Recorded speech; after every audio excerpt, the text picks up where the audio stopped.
Hey, all you cool cats, and welcome back to Coolsville. Last we let off on Get the Back to the Future before we jump into part two. Marty was having an interesting time trying to set his friend George up with Lorraine, except Biff was the one who wanted to be with Lorraine and kind of came up with a plan to get together with her.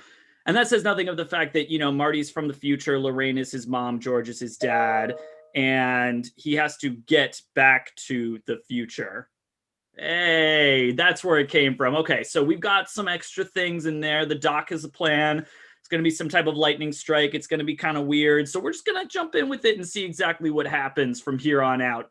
Rules for tonight. Same as last week if you watched part one. If you didn't, it's okay. It's kind of cool to watch things backwards and forwards. It's all time travel. It works out. But rules are anytime an overt Shakespeare reference is made.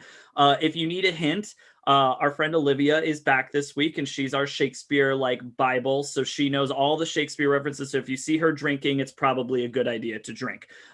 Rule number 2 is anytime that Doc says "Great Scott," take a drink. Anytime that Lorraine is in a very awkward scene with Marty, take a drink. And anytime the dog Einstein speaks, you take a drink. So those are our 4 rules for tonight, but we are going to jump in and see exactly how Marty gets back to 1985, which is now the past, but his future. It makes sense. You get it. All right, so we begin with Act 4, Scene 1. At Doc Brown's house.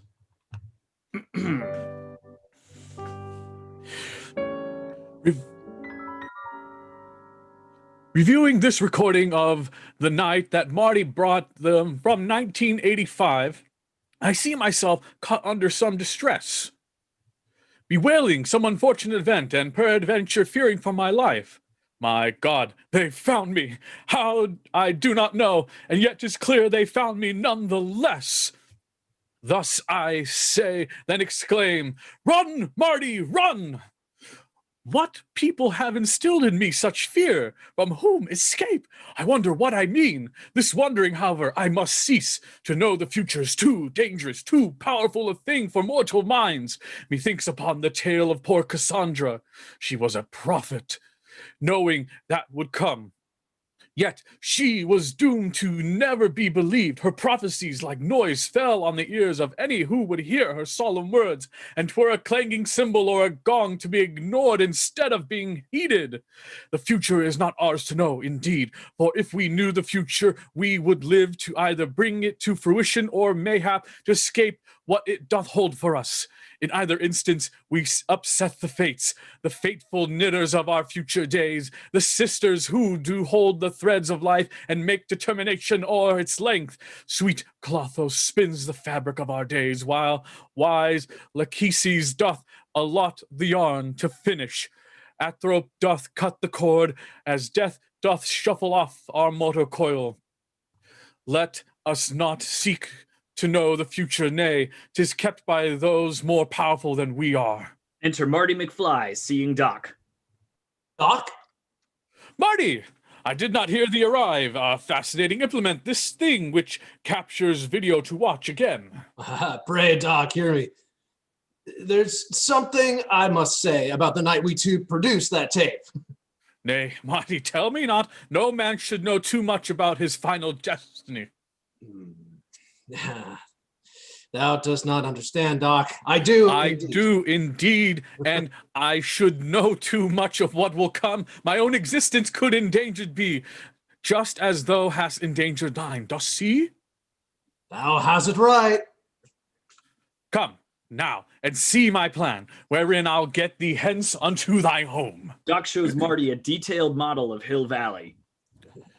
This crude and feeble model, please forgive, and let me cipher to this great account of thine imaginary forces work. Suppose within the cutouts of these walls are now confined Hill Valley mighty town, whose high clock tower and road below create the centerpiece of our design. Piece out our imperfections with thy thoughts, into 1,000 parts divide each inch, and make imaginary structures there. Think when we talk of buildings that thou seest them printing their profound foundations in the earth. For this thy thoughts must now must deck our plans, though I had not the time to build to scale or make it truer by splash of paint. 'Tis well. It shall suffice. My gratitude. We shall run cord of strength industrial from here, the very height of our clock tower below, suspending it just over the street betwixt the lampposts that are fixed there. Meanwhile, the vehicle hath been enhanced with this long pole and hook which do connect directly to the flux capacitor. Upon the instance I have calculated, thou shalt begin to drive the car from there, a certain distance farther down the road, while steering it directly toward the cable, and make thine acceleration to precisely 88 miles per hour, according to the pamphlet thou hast brought. Upon the stroke of 10:04 at night, come Saturday this week, a lightning bolt shall strike the tower. Electricity will travel through the cable, bound to strike the hook just as thou drivest below. The 1.21 in gigawatts shall, by this method, flow directly to the flux capacitor. As a result, thou shalt return to 1985. I prithee watch, as I do test the model. Wind up the car, prepare it to release, whilst I make simulation of the lightning. A man, a plan, a model. Clever Doc. Art thou prepared? Set thou thy car. Let fly! Marty sets the car down and it rolls down the model road. Doc sends electricity down the cable, which strikes the car. Now aflame, the car rolls off the model and onto a sheet, setting it alight. Alack!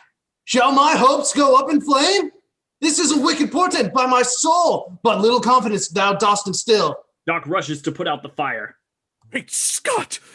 A temporary setback to the model, yet not that shall keep us from this endeavor. Fear not. I'll ensure the lightning strike is well within our power to control, though thou must work on more than lightning bolts and tame such greater forces than the weather. Thy father's thy responsibility. What happened with him earlier today? Did he at long last ask your mother out? I have not the heart to tell him truthfully. Besides, who knows what'll happen once I've left? Methinks he did. Pray tell. What did she say?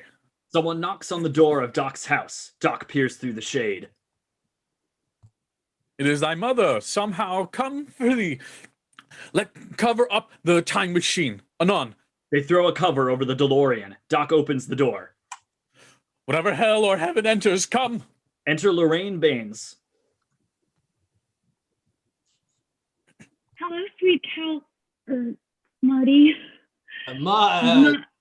Lorraine, how knowest thou I was here? How hither camest? I followed thy steps homeward, verily.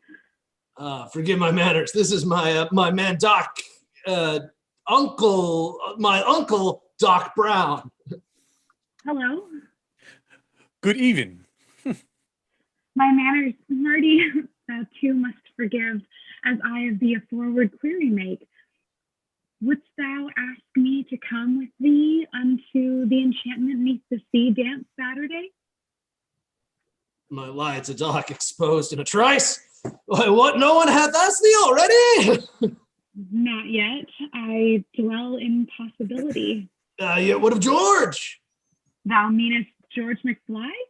He hath a somewhat handsome aspect, true, but I believe a man should be courageous and valiant and strong, even as thou art. A man should take a stand both for himself and to protect the woman whom he loves. Dost thou not think a true man should be so? When thou dost put it in these simple words, I mean explain. Let us discuss it more. Exit Marty and Lorraine. Oh, what a tangle hath the young man knit. His life dependeth on untying it. Exit. Scene 2. Outside George McFly's house. Enter Marty McFly and George McFly hanging laundry on a line together. Thy words I hear, but little sense they make. I prithee, help me understand thee better. How can I take Lorraine unto the dance when she already eagerly agreed to go with thee instead? How shall this work? 'Tis plain, the lass would rather go with thee. You may not know the truth of this, George. This situation we must rectify, unveiling unto her what her heart knows, although her brain is slower to respond.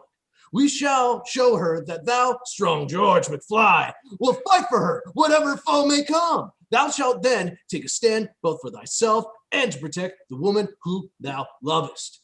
Yea, such a man thou art, of strength and power, courageous in a scuffle against a brute, jealous in honor, sudden and quick to quarrel. This generous description makes me smile, for gladly I would be the man thou conjurest. Yet never in my life I've raised fist to a fight against another person. 'Tis not a real fight, Dad. Daddy-o. Daddy-o, thou comest to a rescue, nothing more. Let us review our fail-safe plan again. First, at 8:55, where shalt thou be? I shall be at the merry, hopeless dance. Indeed thou shalt. And where shall I be then? Thou shalt be in the car with her, Lorraine. If thou wert scholar, couldst not be more right. Around the moment when the clock strikes 9, she shall become most furious with me. This point escapes me. Wherefore should she so? George, 'tis the truth attested through the ages that gentle lasses angry do become when men do take advantage of them. George begins hanging a corset. What? These words fall odiously on mine ears. Thou shalt then touch her harshly on her. Marty takes the corset from George and hangs it up. Nay, George, please believe me when I say these words. The very thought is sickening to me, but it is nothing but an act. Is it not so? At 9 o'clock, thou strollest through the lot and then see us struggling there, inside the car. Thou makest a bold approach, and then thou sayest, now speak, George, 'tis thy cue. Oh, of course, indeed. Lo, rogue, remove thy filthy, damned hands. Release this woman from thy grasp anon. Thinkest thou 'tis best I should speak an oath? Yea, George, yea! God damn it! Speak thou an oath! Thou comest thither boldly to the car, then punch me in the stomach and I'll fall. Thine enemy, the brute, is overcome. And the conclusion is, she shall be thine. Lorraine and George live happily ever after. When thou dost tell the tale, it sounds simple, yet I wish I were not so afraid. Of naught hast thou a reason to be scared. Thou needest a little of self-confidence. When thou dost put thy mind to the task, thou mayest accomplish nearly anything. A man of wisdom spoke these words to me. Now they bring back assurance unto thee. Exit. Scene 3, in the town of Hill Valley near the clock tower.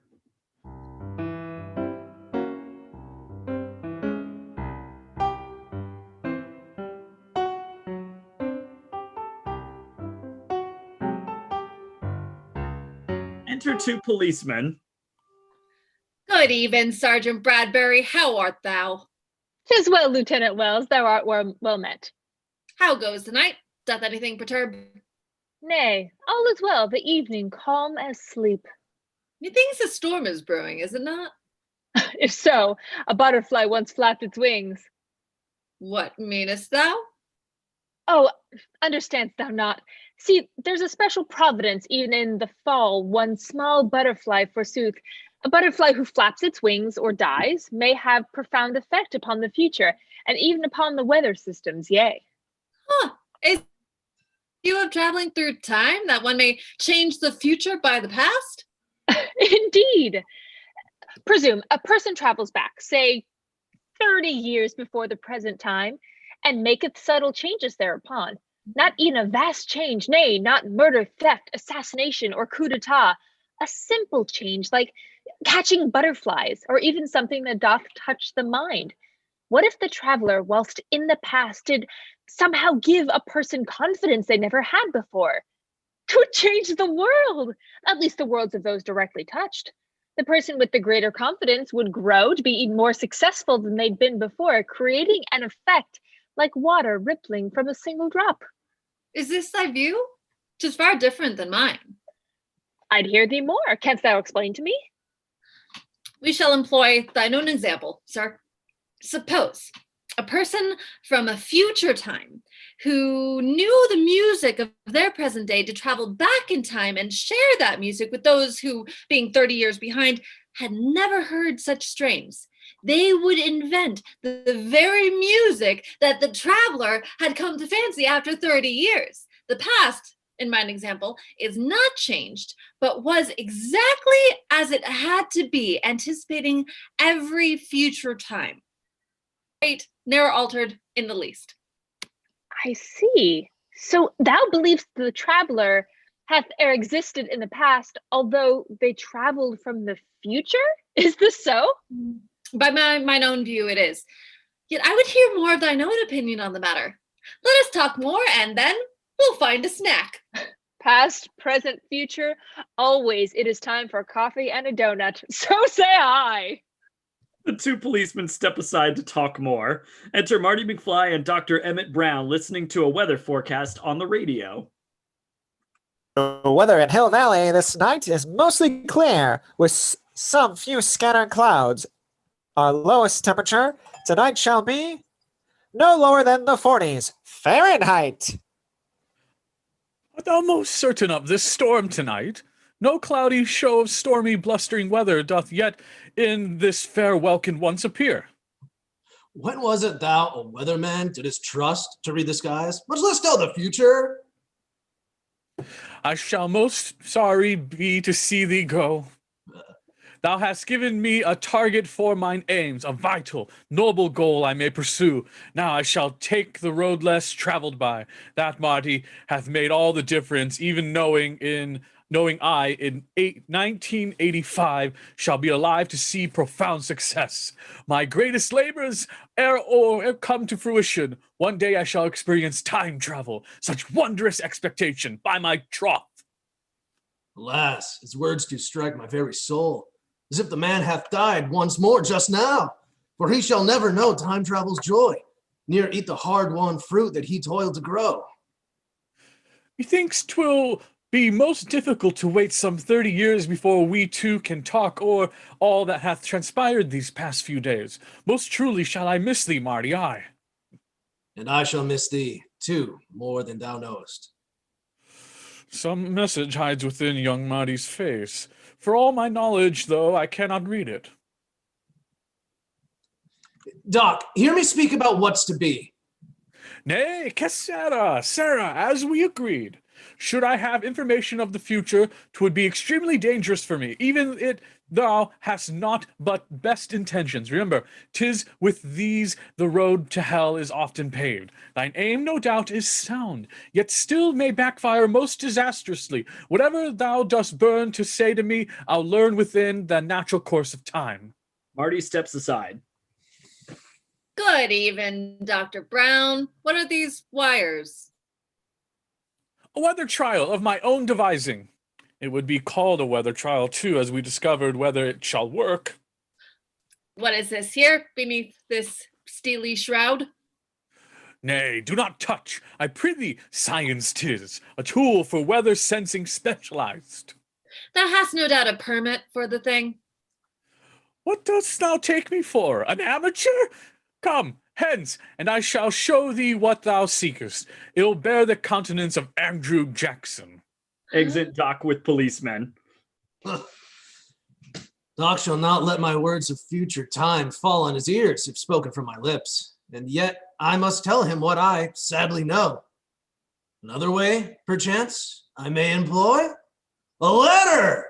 I shall write a letter to him, wherein Doc's tragic fortune is to foretend. Dear Dr. Brown, my teacher and my friend, upon the night I travel back in time, thou shalt be slain by terrorists most vile. Please take whatever precautions necessary to keep thyself from this most heinous fate. Thy oldest and thy youngest friend, in Marty. Thus, I have writ to keep kind Doc from harm, and then inscribe upon the envelope, don't ope until it is 1985. E'en thus, I hope to keep my friend alive. Marty slips the letter in Doc's coat. Exit.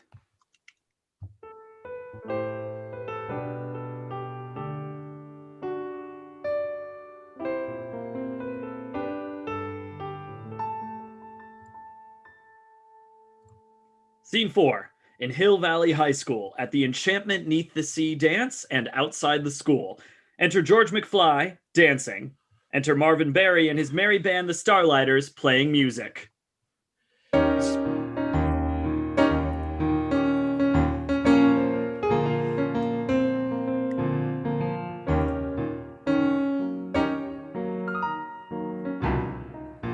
Enter several students dancing.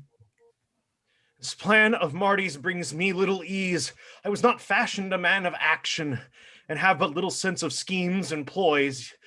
Yet, if he has it right, and through this plot I may incredibly end up with the graces of the beautiful Lorraine, preventing thereby to Darth Vader's scorn. 'Twill be worth doing, though I like it not. The time is nigh. 'Tis now 8:55. Lorraine and Marty shall arrive anon, then shall our act begin in earnest. Oh, I am afeard of what may come to pass. George, screw thy courage to the sticking place, and will not fail, good Marty and myself. Enter Marty McFly and Lorraine Baines on balcony in his car. We have arrived, yet ere we thither go, mayhaps thou wouldst enjoy it if we parked? Thy mind has mapped the perfect path for us, for I would gladly park a while with thee. Indeed? 'Tis not the route I did expect. Yea, Marty, I am near 18 years old. This isn't the first highway I have traveled. Thy lane is not the first in which I've steered. What? Verily? This comes as news to me, and reason probably to press the brakes. Soft, Marty, thou art overheated here. Belike thou shalt thy system flood with nerves. Is something wrong? We thought we shared this hope to drive along this road together, yes? Nay, nay. Lorraine pulls out a flask and takes a drink. Belike a drink shall break thy blood. What art thou doing? Drinking whilst thou drive? Ere whilst we park and rest our engines here? I swiped it from my mother's liquor cupboard. Thou shouldst not drink, else surely thou wilt crash. Yet wherefore? Such libation giveth pleasure. Once thou art older, farther down the road, thou mayest have some regrets o'er drinking now. Oh, Marty, be thy wheels not square but round, else thou shalt now nowhere go. Dost thou not see that everyone who's anyone doth drink? Marty takes a sip as Lorraine pulls out a cigarette and lights it. What? Smoking too, Lorraine? Dost think it wise? Shalt thou young transmission burn with all? Thy horn doth bleat much like my mother's sound. Betwixt the two of you, my mom and thee, I almost cannot tell the difference. Enter second Marty McFly on balcony, aside. Bold gentles, patience, as this may confound. As ye see Marty stuck inside the car, caught with Lorraine, both mother and admirer, know this. I am Marty too, or Marty too. Taken once again to 1955, on new adventures, hither have I come to stop young Biff becoming even worse. He hath a book which I must take away, even as I do avoid my other self. For he is me, yet another task, undoing this effect upon Lorraine, to let his father enter into her love. Unless I can evade him, all shall fail. Relentless is this march of time's harsh rules. Excuse my brief interruption to this scene. Think not of me again. I'll not appear. We shall perchance meet in another tale once this is finished. Friends, enjoy the show. Exit second Marty. Young dancers all, 'tis time for us to rest. Fear not, for we shall make return anon. Fly not, but wait on further melodies. 'Tis 9 o'clock and time to be a man. Exit George. Exit Marvin Berry and the Starlighters. Lorraine in the car takes off her coat to show her revealing dress.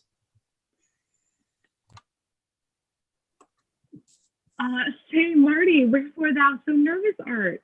Lorraine, hast thou encountered any moment wherein thou must a certain action take, and yet the moment did arrive at last? Thou weren't sure thou could perform the task. even thou hadst forever and a day? Like mayhap in what manner one should act upon a sweet and passionate first date? Yeah, very like. Oh, very like indeed. Methinks I know exactly what thou meanest. Dost thou? In situations such as those, canst guess how I comport myself? Pray, tell. I worry not o'er what may come to be. She kisses him. He is stunned. Teach not thy lips such scorn, for they were made for kissing, Marty, not for such contempt. Thy visage hath the appearance of a ghost, and everything about this moment flops. When I kiss thee, 'tis like I kiss my brother.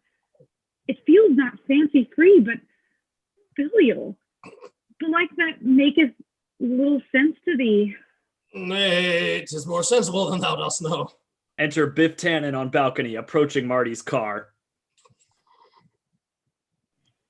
Enter Skinhead, 3D, and Match with him. Enter Marvin Berry and the Starlighters on balcony aside in another car. With stealthy steps, I hear someone approaching. George comes to end a scene most imperial before a tragedy occurreth here. Biff opens the car door and pulls Marty out. 300 ducats damage to my car! Thou cause old whoreson small. Now thou shalt pay. The sum required is hefty. Let the forfeit be nominated for an equal pound of thy flesh. I prithee, hold him, lads. How single-minded is this hunt for me? And twere he had a single eye where within his tunnel vision did spied revenge. No Cyclops hath more hate for innocence. Skinhead, 3D, and Match hold Marty. Biff hits him. Biff, thou speakest with a drunkard's tongue. Zounds! Look what is herein. A treasure chest.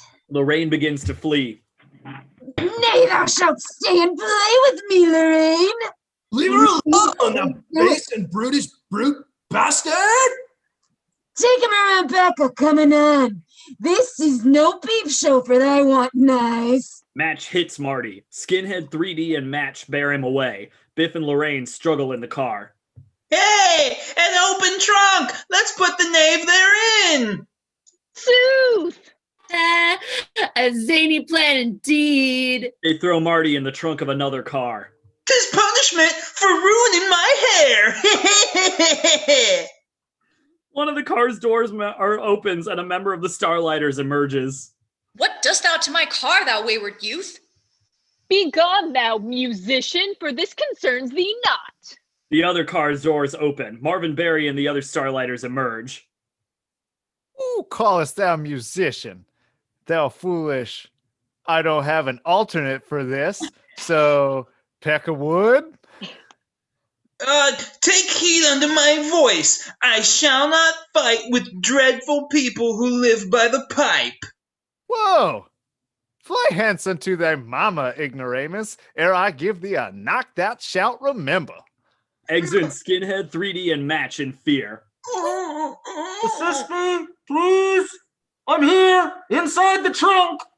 Good, Reginald. Give me the keys at once. The keys are in here, inside the trunk as well.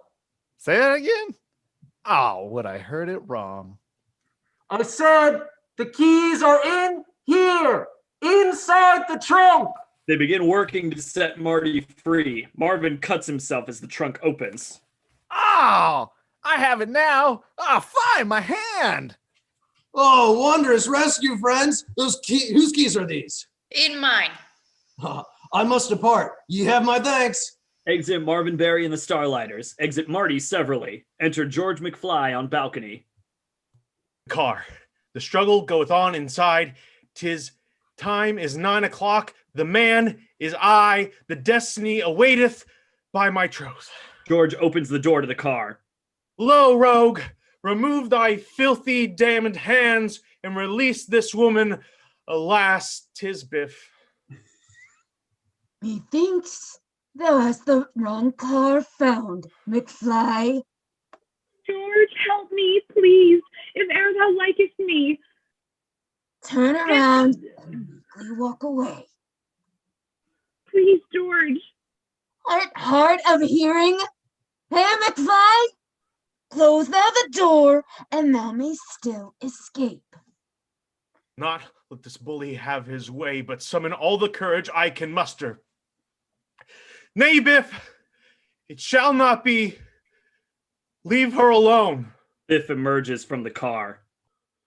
It shall be as you like it then, McFly. Here hast thou asked for punishment most grave, and thus I shall deliver unto thee. George tries to hit Biff, but Biff grabs his arm and twists it. Beth, cease this madness. Thou shalt break his arm. Leave him alone. Thine anger runs too hot. Lorraine tries to stop Biff, who pushes her back into the car. Ha ha! This is too funny, by my troth.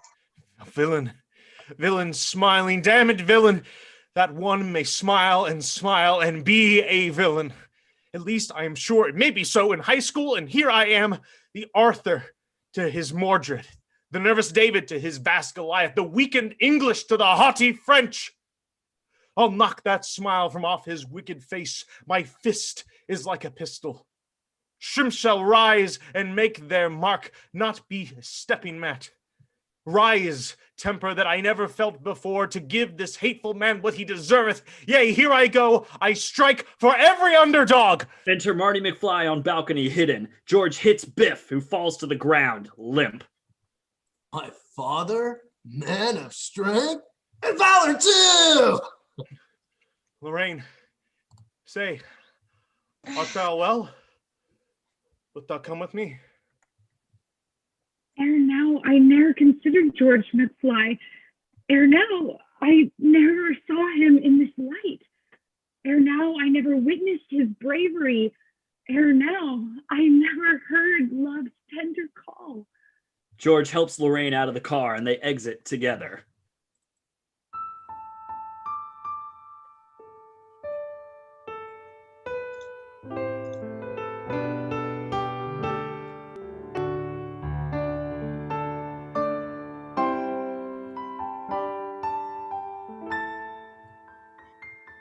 Enter two students on balcony. What hath happened here? Who is that striking man? 'Tis George McFly, who here hath vanquished Biff. He did it, by my troth, a noble man. The picture, I must see if it's whole. Marty looks at the picture.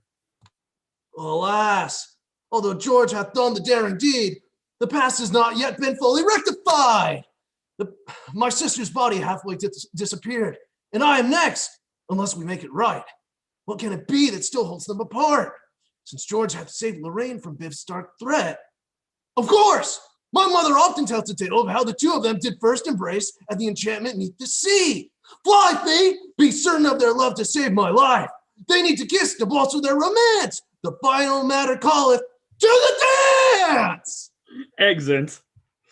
Scene 5. In the town of Hill Valley near the clock tower and Hill Valley High School at the Enchantment 'neath the Sea dance.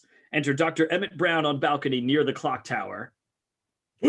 9:31, and thunder rumbles gently. The storm begins, and lightning follows on. The wind doth blow to welcome in the rain, which follows, and toward night come after day. Great Scott, 'tis like young Marty and myself were sailors, caught in a storm upon the open sea. The Scylla of his parents' fate and his would eat his very being happily, while the Charybdis of time travel doth attempt to suck us down into the depths. His tempest will not give me leave to ponder on things would hurt me more, on future times, of which is Marty king to tell me much. 'Tis rare a tempest brings a happy end. Ye gods of cloud and rain, of wind and storm, e'en Zeus, he hurleth lightning to the earth. Look favorably now upon our quest. Exit Doc. Enter Marty McFly. Enter Marvin Berry and the Starlighters. Enter George McFly and Lorraine Baines dancing together, and several other students dancing. My friends, again, we fortunately meet. ye must return inside and play again. The dance must be completed, or all fails. Look thou on Marvin's hand with vicious cut. He cannot play with such a wound as that, and will not play without our leading man. Oh, Marvin, thou must play, for when thou dost, 'tis then the two shall kiss and fall in love, securing mine own future as their son. Sans music, there can be no dancing. Nay, sans dancing, there can be no kissing either. Sans kissing, there can be no length of days. And the result of this, I'm history. The dance is over, Sarah. Yea, unless thou knowest someone who can play the lute. I can and shall do it. It shall be me. I'll pluck the strings, even for my life. Marty and the Starlighters begin playing. This song we sing for all ye lovers young. Oh, mistress mine, earth angel mine, oh, darling of my heart and thine, shalt thou be mine this year or next? Why leave me loving, heart perplexed? Sing nanny hey, sing nanny ho, earth angel sweet, come dwell below. Oh, mistress mine, earth angel mine, one I adore, who doth shine? 'Tis only thee for whom I care, and I shall love thee, pet, fore'er. Sing nanny hey, sing nanny ho, earth angel sweet, come dwell below.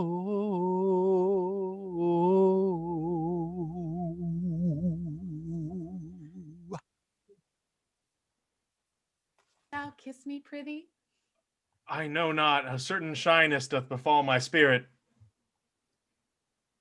Get hence, McFly, I'll claim thy rightful place. 'Tis certain that Lorraine doth want thee not. George begins walking away. Why doth he wait? What reason thwarts his will? His hesitation causes strife to me. Behold my picture.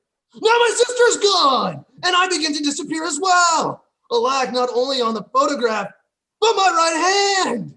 My right hand, my trusty tool of old, begins to vanish. Yea, I see straight through it. The music I play swiftly faltering. Harmonic chords now turn to dissonance. Across the room, I see George turn to go. Nay, Father, find thy courage and save us all! Hey, lad, is it well with thee? Hast thou gone sick? I cannot play. I am undone and finished. Time's consequences quite o'ercrow my spirit. I gaze upon the photograph once more, whereon my person is wholly nearly gone. This is the end for Marty. Yea, I die. George, leave me not, I bid thee. Stay, George. Stay. Marty begins to fall. Shall bullies ever have the final say? Are they hard-hearted, mean, and resolute? Yet 'tis by fear and sadness they are led. Their own uncertainties have made them cruel. A bully must be faced with courage plain, which doth declare thou art not welcome here. Ere bullies stop and healing may begin. Excuse me, Sarah, thou hast taken my place. George pushes student 3 aside and takes Lorraine into his arms. I can express no kinder sign of love than this kind kiss. Lorraine and George kiss. She kisses by the book. Marty is healed immediately and stands. Oh, restoration, heaven sent by George. My body's whole, my spirit made complete. My parents, lovely parents, gentle parents, upon the dance floor take their perfect kiss. The photograph, what future doth it tell? I reappear with both my siblings too. The rift I made in time hath here been healed. Hands, precious hands, play on these mellow strings. Support the song that joins these two as one. If music makes the time of love, play on. George waves at me, and I, with hand unhurt, do render back his wave. From friend to friend, from son to son, Father, joy, joy to joy, father to son, joy to joy. The song ends. Well played, and thou art passable with the lute. Shall we not play one more? What sayest thou? Nay, nay, for I am almost out of time. Wilt thou be gone? It is not yet near day. It was the nightingale and not the lark that pierced the fearful hollow of thine ear. Nightly she sings on you, pomegranate tree. Believe me, Sarah, 'twas the nightingale. Let us play out to match the bird's sweet song, a melody with vim and vigor filled. An audience who gladly hear me play? Is this not what I longed for in my time? A melody with vim and vigor, eh? A perfect song doth spring into my mind. 'Tis well. Take thou the microphone and speak. Forsooth, this is an oldie whence I come. Men, follow on. A riff of blues and B, which changes quickly. Watch me carefully, for I shall be thy guide and thy leader both. See if thy rhythm can keep pace with mine. Marty begins playing. Everybody dances. But this music is unknown, yet it doth delight. Hey, play on, my boys. We shall take joy tonight. Upon a hidden lane in deepest wood was born a child who played as no one could. His genius was pronounced even from boyhood. His name was Jonathan Parado. Good. How good when good begins to play the lute. Sing ho, sing high, sing hey. They took him from his humble neighborhood to play with all the king's court if he would. By Queen's his gift was lauded as it should. No one would play better, Nate was understood. How good when good begins to play the lute. Sing hey, sing ho, sing high, sing hey.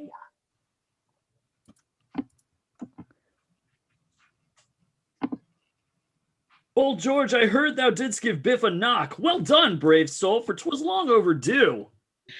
Hast thou ever thought of running for the post of president of all the senior class? We need someone of thy integrity. Oh, how my prospects changed in one fell swoop. Marvin walks to a nearby telephone. Although the music ringeth in my ears profoundly, as none other did before, it may perchance become a new sensation. I'll ring upon the telephone anon. My cousin Chuck, a songwriter most clever, methinks he shall enjoy this newfound sound, releasing it unto the masses. Hey, Chuck! 'Tis Marvin. Marvin who? 'Tis Marvin Barry, thy cousin since thou wert a little boy. Think back upon what thou and I, as I discussed, inventing some new sound to change the world. I'll wager thou shalt thrill at what I found. Now hear this music and be thou amazed. Marvin holds out the phone. Marty begins playing wildly. All stare.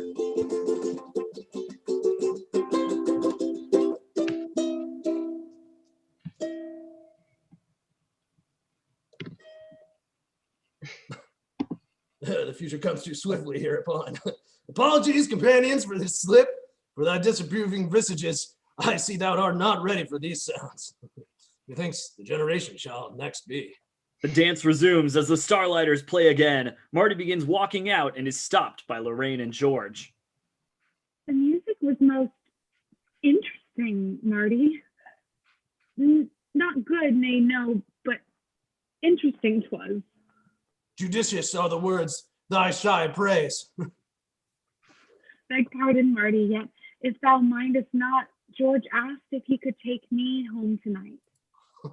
Such news rings like the sweetest bells of heaven that I did e'er hear upon the bleak of man's ears. Well, 'tis about you two I feel encouraged. Yea, as do I, though I do blush to say it. I must depart anon. Yet, hear my words. To meet thee hath been educational. Shall we e'er see thee more within this life? Indeed, I guarantee thou shalt, Lorraine. The picture of the future I can see. Marty, many thanks for thine advice. Ne'er shall it be forgotten all my days. A pleasure 'twas, brave George. Good luck to ye. Marty turns to leave, but then stops. A final word, I pray, ere I fly hence. If ever you have children, they blush not, though now 'tis but a glimmer in your eyes. If one of them, when he is 8 years old, doth set fire to the carpet in your room, will you be merry, look upon the boy, mercy with? Whatever these words do presage, we agree. Exit Marty. Name is Marty, by my troth. A name to foster loyalty and growth. Yeah, if we have like a third kid, we should name just the third kid. No, not our first kid. Yeah, Exit holding hands. barely. Seat 6. In the town of Hill Valley near the clock tower, the storm brews.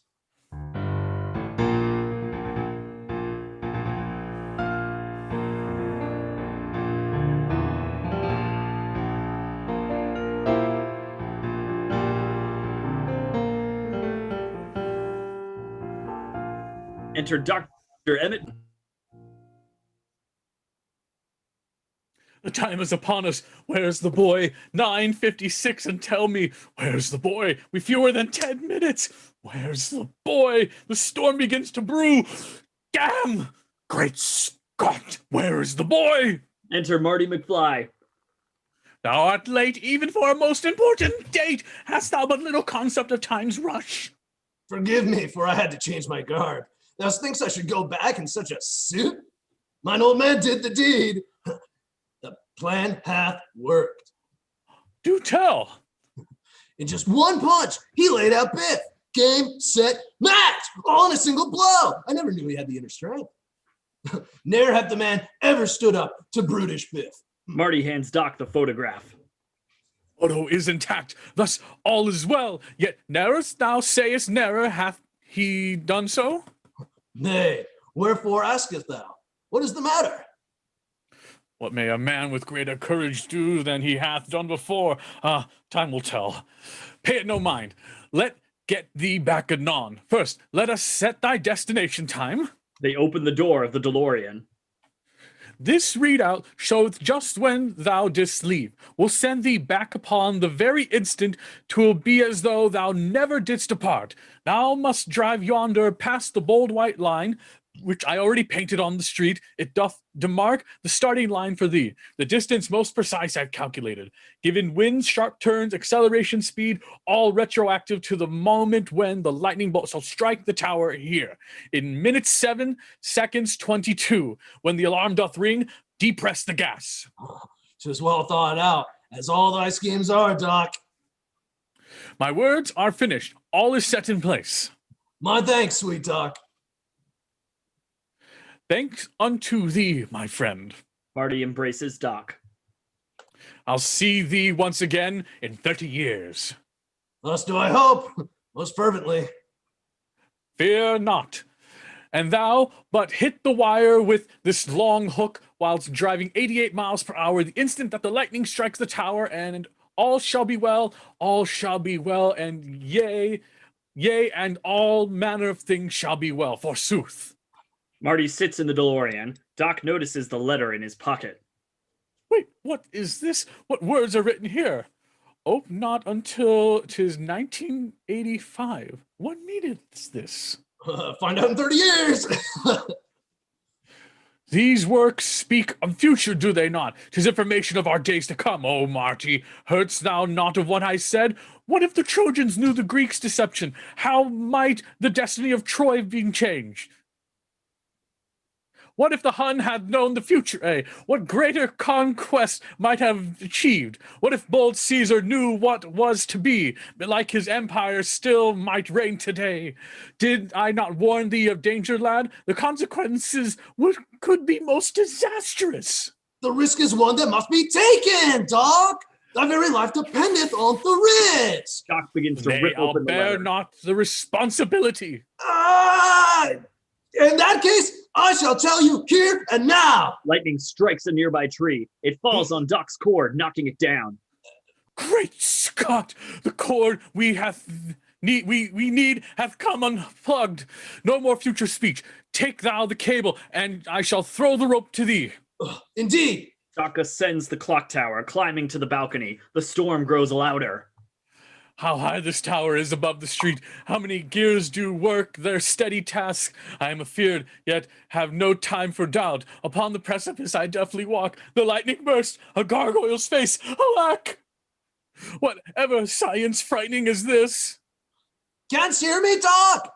I prithee, throw the rope. Doc tosses a long rope to Marty, who ties the cord to it. Be swift, young Marty. Done. Now pull it hence. Doc pulls the rope with the cord tied to it toward him. Even if must be shouted, hear these words. I must tell thee about the future. Oh. Right, it's okay, but I already know about that. What I need to tell you is about the future. I must tell thee, Doc. What? Doc, thou art too far away. Thou art too far away. I cannot hear. Thou shalt, upon the night when I return. Oh, hear the loud alarm, the bells.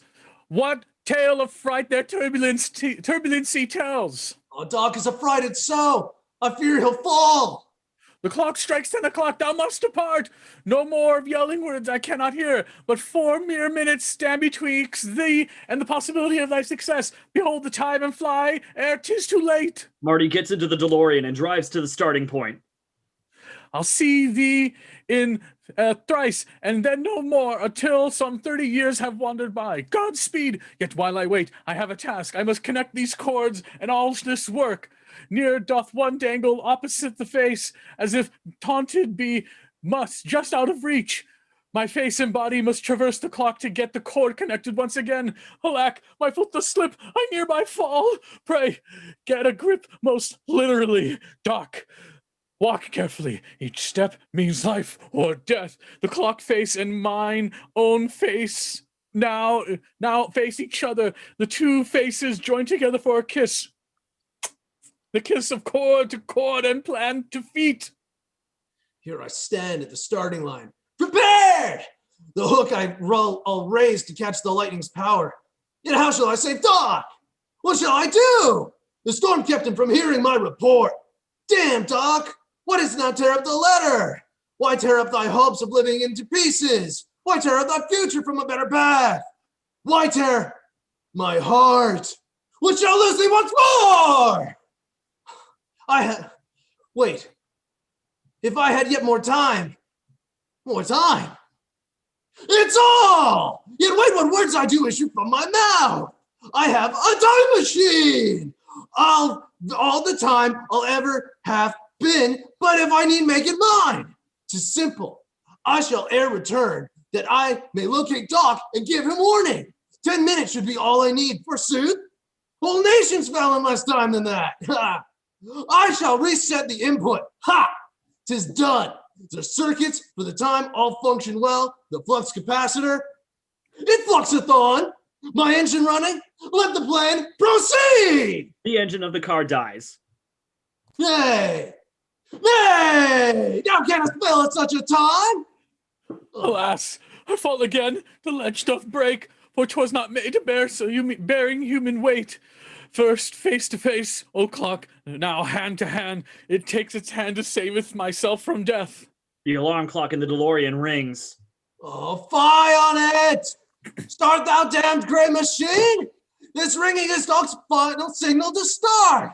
If thou work not, I'll strike thee from my troth! Marty hits his head against the steering wheel and the car starts. Ah! By Jove, it worketh! Ha ha!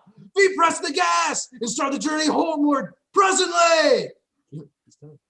One cord hath caught my cuff, which starts to rip. I grab one cord and hanging from it grasp. Now are both cords within my reach at last. I'll link them swiftly, Doc, and all is well. What newfound thorn is this, deep in my flesh? They do not reach, by some 6 inches short.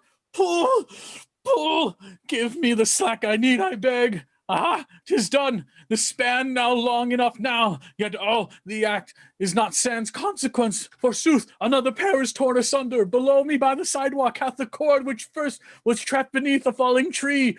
Unfasten it from its mate. I must hie down to fix a split connection once again. The clock strike 10:02. No more delay. There is the car approaching with haste. Be firm and resolute, or all is lost. The speed to 61, now 62. We're getting to that number. Accelerate unto destiny. Into the 70s. We passed that number. The car doth fly! My heart is racing in mine anxious chest, as if it planned to pace the speeding car. Quick, fashion, I align to slide upon. I'll slide down to fix the broken spot. This could be fun if 'twere not critical.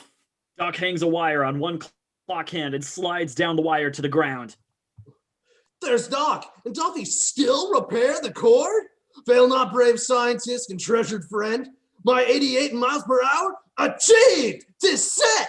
If it be now, 'tis not to come. If it be not to come, 'tis will be now. If it will be not be now, yet still will to come, the readiness is all! 'Tis 10:04. The lightning strikes. I join the cards parted. There is a burst of lightning. Exit Marty in the DeLorean as it travels back through time. A crash of drums, a flash of light. My time machine flies out of sight. It works! It works! All that remaineth are two fiery streaks, and all our triumph, all creation speaks. Exit.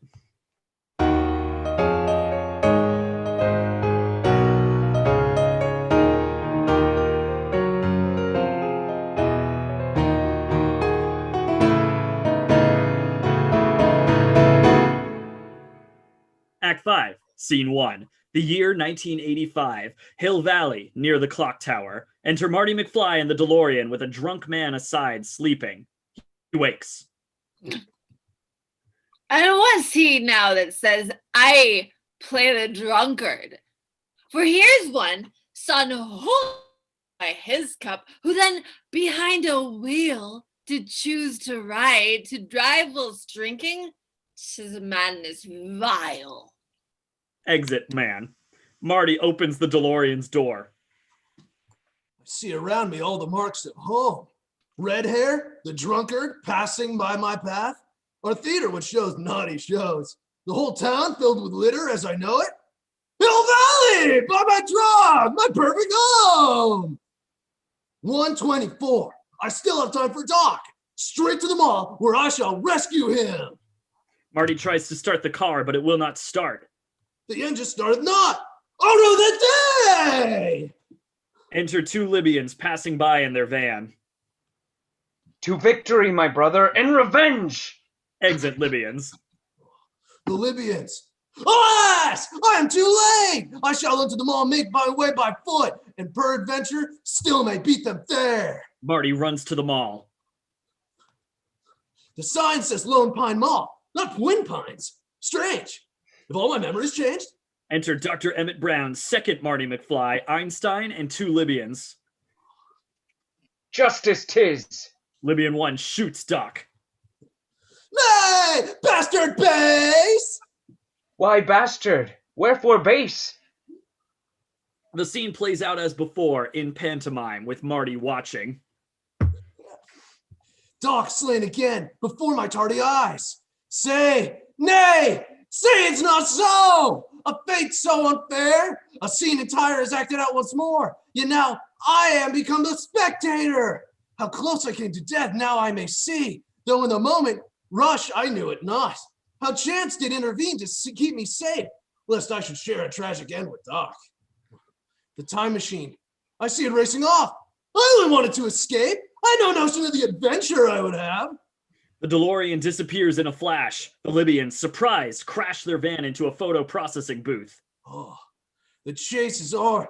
The car hath disappeared, gone hence in time to 1955. The Libyans crash in a blazing pyre. Methinks I'm not sad to see them thus. To Doc now, quickly, so that I may see if there are signs of life within him yet. Marty runs to Doc. Doc! Doc! Oh, fie! I was not fast enough! For these ne'er, I did not have the chance to grieve. Doc rises slowly, stunned. By heaven, thou art alive? How can this be? Doc opens his shirt to reveal a bulletproof vest. A tunic fashioned to repel a bullet.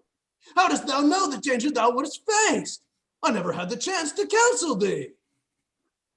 Doc pulls a letter from his coat. A letter I received from friend most true, and saved some 30 years to show it thee. This night thy words have saved my grateful life. What of the dangers thou hast cautioned me? The past and future in a dodgy mix, with grave effects and horrid consequences on the continuum of time and space, of which I did so often hear thee tell. We thoughts upon it and said, what the hell? Come now, and I shall take thee safely home, and finally my future journey take. How far ahead imaginest thou will go? A span of 30 years doth have a ring. It worked for thee and may yet work for me. When thou arrivest, look for me, I pray. I shall be 47 by that time. Of course I shall, my true and constant friend. Take care. Thou also, Marty. Now, farewell. Oh, furry Einstein, keep good watch. So shall I, Marty, and keep our dock safe.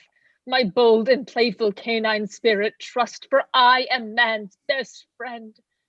This funny man, this brave and noble man, this clever man. Woof, woof. Einstein always knows just what to say. One last thing, Doc. Beware of thy re-entry. He giveth one bump to a shake of one's soul. I shall. Off to the future fly we two. Exit Marty. Oh, Einstein, what adventures we shall have as we confront 2015. What shall the world be like in 30 years? More peaceful, I've no doubt, than it is now. Our country likely ununified as one, with squabbles and disputes political as rare as poverty, which shall, I wager, be seen upon the planet nevermore. Utopia to be. If, I guess, of humankind I do expect no less. Exit. Yep.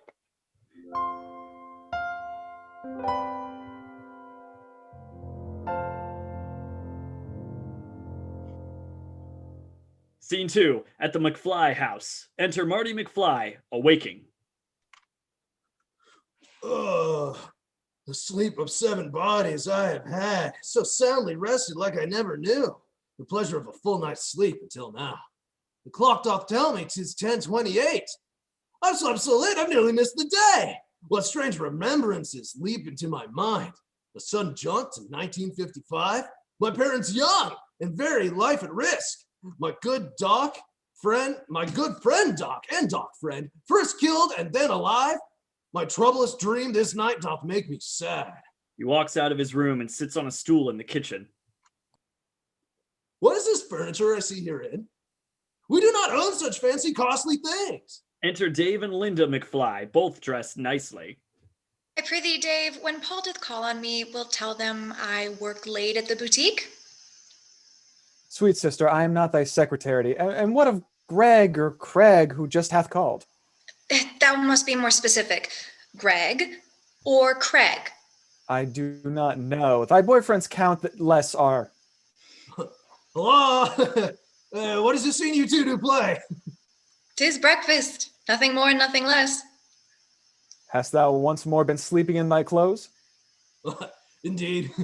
What are these garments thou dost wear? It is my custom thus to be arrayed when I unto my business office go. Art thou all right? Methinks so.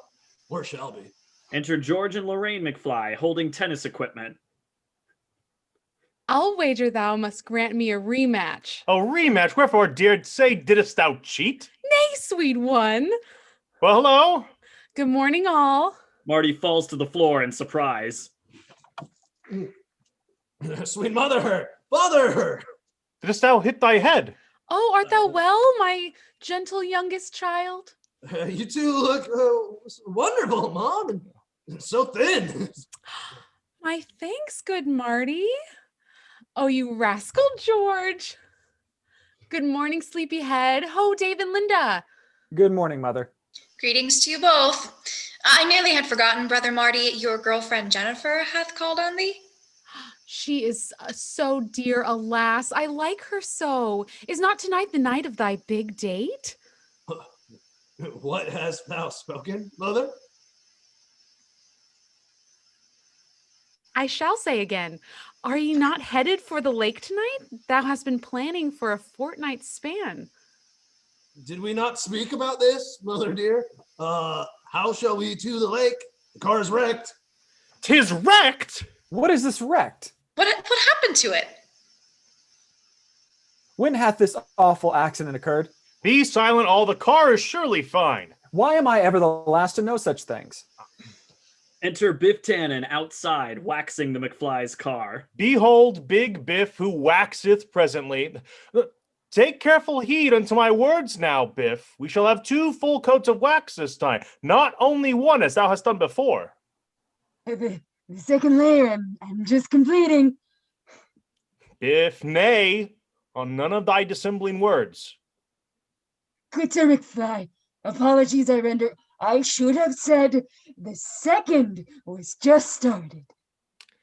That Biff, a funny character indeed, ere trying to mislead and get ahead. Since high school I have had to watch his moves. Yet, if he never had entered our 2 lives... Ne'er would we two have fallen deep in love. Thou hast it right, my one and only love. Biff enters the house carrying a box. Good. My patient sir, this minute hath a package arrived for thee. A box most full and heavy. Good morning, Marty. 'Tis methinks thy newest, the clever book thou hast been long expecting. George and Lorraine open the package together. My dearest, thy first novel came at last.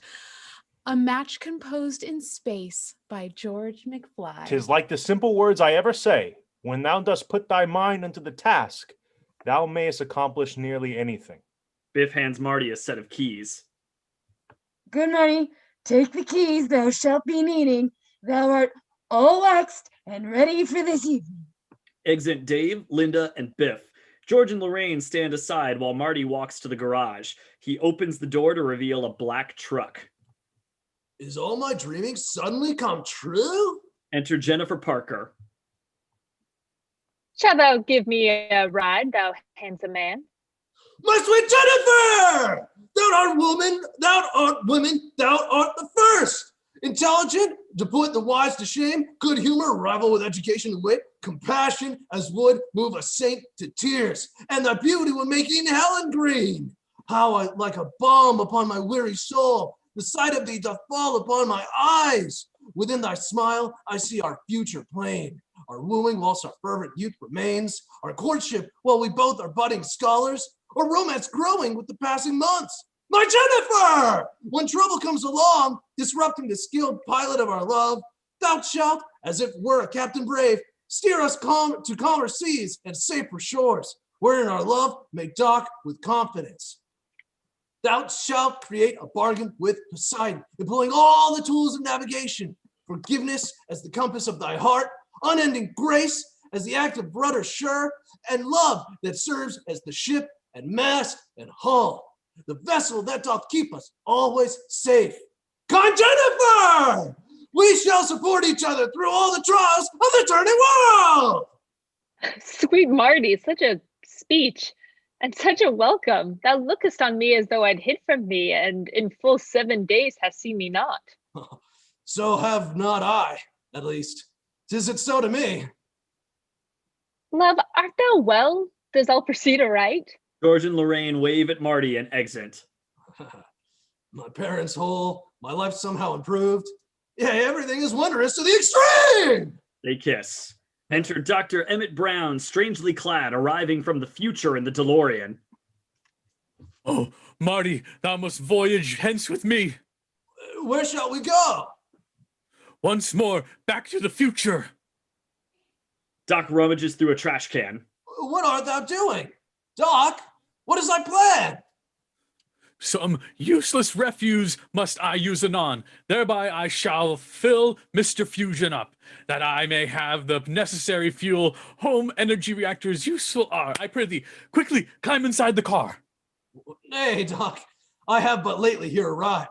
My Jennifer is here, and we are bound to take the newfound truck to yonder drive. Bring her withal, for this concerns her too. Of what art thou most vaguely speaking, Doc? What shall befall us in the coming years? If we are changed to aught, is it to an ass? Nay, Marty, ye do flourish by my troth. It is your children who are my concern. We must do something for your children. See? Though we may understand it not, we'll go. Marty and Jennifer climb into the car. Doc, we have no room upon this shortened street. Go further back, I pray, and thou wouldst have a now road to realize 88. Be ready for audacious episodes.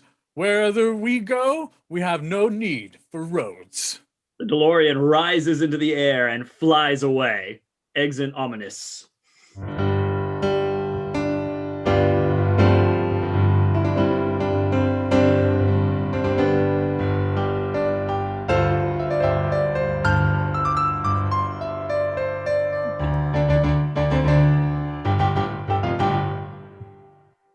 Back to the Future, we did it. So much fun to see. I mean, I feel like, I know like Sean, your voice must be like super. You it's good? All right. I didn't push too hard. You didn't have as many monologues in this one as you did in the first one. But they were still there. It was just honestly so great to see, especially with, I love how everybody's starting to use the Zoom filters to pop up different things. Like, I think, John, you had like a bonnet on it, what were like a little like tied handkerchief or something at some point. Like, everybody, it always throws me off when I see those pop up, especially because Troy, didn't you end with like, were the ski goggles, they were a filter? See, I don't even play around with any of it enough. You guys are much more creative than I am. But this was awesome. This was so much fun just to kind of jump in before the holiday season to get one more Shakespeare play in before the end of the year, which, speaking of, we haven't decided exactly what we're going to be doing for the next couple of weeks. We'll probably hold off the Star Wars sequels until the new year. That way we have something to look forward to and we can bust those out. But we have a couple things we're going to talk about. So please stay tuned to find out what the next couple of weeks are going to hold for us leading into the holiday season.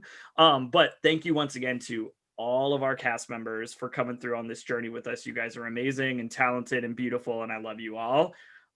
Joe was back again providing musical accompaniment, so great job, Joe. Thank you for always giving us your musical stylings, especially because the more iconic, the more beautiful your additions come out for all of us. So thank you. But other than that, like I said, please stay tuned on Facebook, on Instagram. Follow us on those channels. Follow us on YouTube. That way you can stay up to date with all of our newest readings that we're going to be doing in the coming weeks. Yes, you've earned it. You've earned it. Great job, Kelsey. But thank you guys once again. We will see you potentially next week, potentially the week after that. Like I said, follow us and find out. But thank you guys for tuning in, and we will see you on our next reading. Have a great night. Stay safe. We'll see you then. Bye.